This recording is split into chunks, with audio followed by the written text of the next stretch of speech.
Hello students, তো এই ভিডিওতে আমরা আলোচনা করছি ক্লাস 10 এর পলিনোমিয়ালস বা বহুপদ রাশিমালা। আর এই বহুপদ রাশিমালা এক্সারসাইজ নাম্বার 2.3 এর লাস্ট নাম্বার কোয়েশ্চনে চলে এসেছি আমরা।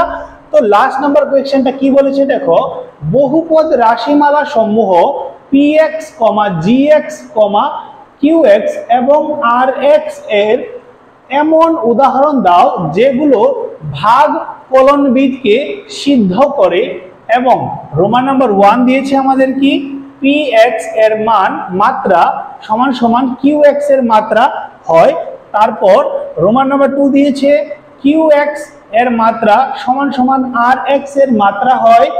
এবং রোমান নাম্বার 3 দিয়েছে কি rx এর মাত্রা সমান সমান 0 হয়। ওকে, তো মাত্রা তোমরা সবাই জানো ঠিক না, একবার আমি তবু বলে দিচ্ছি। যেরকম ধরো একটা রাশি নিয়ে নিলাম আমরা 2x + 2, এখানে মাত্রা কত? মাত্রা হচ্ছে এই পাওয়ারটা যেটা রয়েছে সেটা, পাওয়ারও বলতে পারি আমরা এটাকে বা মাত্রাও বলতে পারি। মাত্রাটা হচ্ছে এক্ষেত্রে আমাদের 2, বুঝতে পারছো? তো যে কোনো চলরাশির পাওয়ারে যে সংখ্যাটা থাকে সেটা হয়ে যায় তার মাত্রা।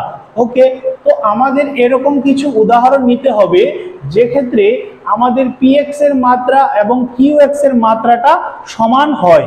ওকে, তো দেখো px হচ্ছে আমাদের পলিনোমিয়াল অফ x আর qx হচ্ছে আমাদের কোএফিশিয়েন্ট অফ x, অর্থাৎ ভাগ ফল। ঠিক আছে, তো আমরা একটা উদাহরণ নিয়ে নিচ্ছি। ফার্স্টে রোমান নাম্বার 1 এর জন্য নিচ্ছি আমরা। ধরো নিয়ে নিলাম একটা উদাহরণ 2x²। ঠিক আছে, আর এটাকে আমরা ভাগ করছি দেখো 1 দিয়ে। কত দিয়ে ভাগ করছি এটাকে আমরা? 1 দিয়ে। তাহলে কত পাবে তুমি? 2x² কে 1 দিয়ে ভাগ করলে 2x² একে কত হয়ে যাবে? 2x² হয়ে যাবে, ঠিক না? তো ভাগফলটা মিলে গেছে। তো যেটাকে ভাগ করেছি সেটা হয়েছে আমাদের কি px, ঠিক আছে, আর ভাগ ফল হয়েছে আমাদের qx। তো দেখতে পাচ্ছ px = হচ্ছে 2x², যেটার মাত্রা হয়ে যাবে কত? 2, ঠিক আছে। এখানে 2 দেখতে পাচ্ছ চলরাশির উপর রয়েছে। অনুরূপভাবে আমাদের qx কি এসেছে দেখো, 2x² এসেছে। তো এটারও মাত্রা কত হয়ে যাবে আমাদের? 2 হয়ে যাবে। এছাড়া আরো অনেকগুলো एग्जांपल নেওয়া যায়, কিন্তু আমি যাতে তোমরা সহজ করে বুঝতে পারো তাই একটা সহজ একটা উদাহরণই নিয়েছি তোমাদের জন্য। ওকে, তারপর দেখবো রোমান নাম্বার 2টা। ঠিক আছে, আশা করি এটা বুঝতে পেরেছো তোমরা। এখন দেখবো আমরা রোমান নাম্বার 2। রোমান নাম্বার 2 কি দিয়েছে দেখো, qx এর মাত্রা rx এর মাত্রার সমান হতে হবে। অর্থাৎ qx হচ্ছে আমাদের ভাগফল আর rx হচ্ছে আমাদের ভাগশেষ। তো এগুলোর মাত্রা সেম হতে হবে, এরকম একটা উদাহরণ দিতে হবে। উদাহরণ যে কোনো রকম হতে পারে। আমি যেটা তৈরি করেছি অন্য স্যার অন্যরকমও করতে পারবে, তুমিও একটা নিজে তৈরি করতে পারবে, কোনো সমস্যা নেই। তো ধরে নিচ্ছি আমরা px, এটা 2 নম্বরের জন্য। ঠিক আছে, px = ধরে নিচ্ছি আমরা 6x² প্লাস হয়ে যাবে 4x + 2, এবং gx টা আমরা ধরে নিচ্ছি 3x² প্লাস 4টা হয়ে যাবে 2x + 1।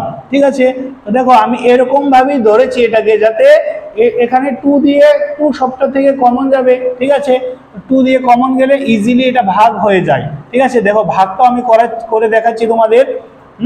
6x² প্লাস 4x + 2 কে ভাগ করতে হবে কত দিয়ে? ভাগ করতে হবে আমাদের 3x² প্লাস 2x + 1 দিয়ে। ওকে, তো এটা দিয়ে যদি আমরা এটাকে ডিভাইড করি, 2 দিয়ে যদি করি তাহলে দেখো সবগুলো হয়ে যাচ্ছে 3 দুগুণা 6x² প্লাস 2 দুগুণা 4x প্লাস 2 একে 2। তাহলে ভাগশেষ তো কিছু থাকছেই না, সবগুলো কেটে যাবে, 0 হয়ে যাবে। তো এটা হচ্ছে আমাদের ভাগশেষ অর্থাৎ রিমাইন্ডার x। rx কত এসেছে? 0। আর এটা হচ্ছে ভাগফল অর্থাৎ কোএফিশিয়েন্ট হয়ে যাবে আমাদের 2। তো 2 একটা কি সংখ্যা, এটা চলরাশি না। আর চলরাশি যদি না হয় তাহলে সেটার মাত্রা কত হয়? মাত্রা হয়ে যায় 0। তো 0-র তো মাত্রা 0ই হবে। ঠিক আছে, তো দেখো উভয় ক্ষেত্রে মাত্রাটা সেম চলে এসেছে। ওকে, তারপর দেখো রোমান নাম্বার 3 কি বলেছে আমাদের? rx এর মাত্রা 0 হতে হবে। তো আমরা যদি এই প্রবলেমটাই নিয়ে নেই, এটার জন্য এই উদাহরণটাই নিয়ে নেই, তাহলে দেখতে পাচ্ছ rx অর্থাৎ ভাগ শেষ কত এসেছে আমাদের 0 এসেছে। তো 0-র মাত্রা কত আসছে? 0ই আসছে। তো তোমরা এক্ষেত্রে এই উদাহরণটা অ্যাপ্লাই করতে পারো। ওকে, তারপর দেখা হবে নতুন একটা এক্সারসাইজে। আর এটার পরে এক্সারসাইজ নাম্বার 2.4 রয়েছে, বাট এটা ঐচ্ছিক অর্থাৎ অপশনাল। তোমার যদি করার প্রয়োজন থাকে বা করার ইচ্ছুক থাকো তুমি তাহলে করতে পারো। বোর্ড থেকে লেখা হয়েছে, এটা তারা কোয়েকশন করতেও পারে নাও করতে পারে, তোমার এটা ইচ্ছা রয়েছে।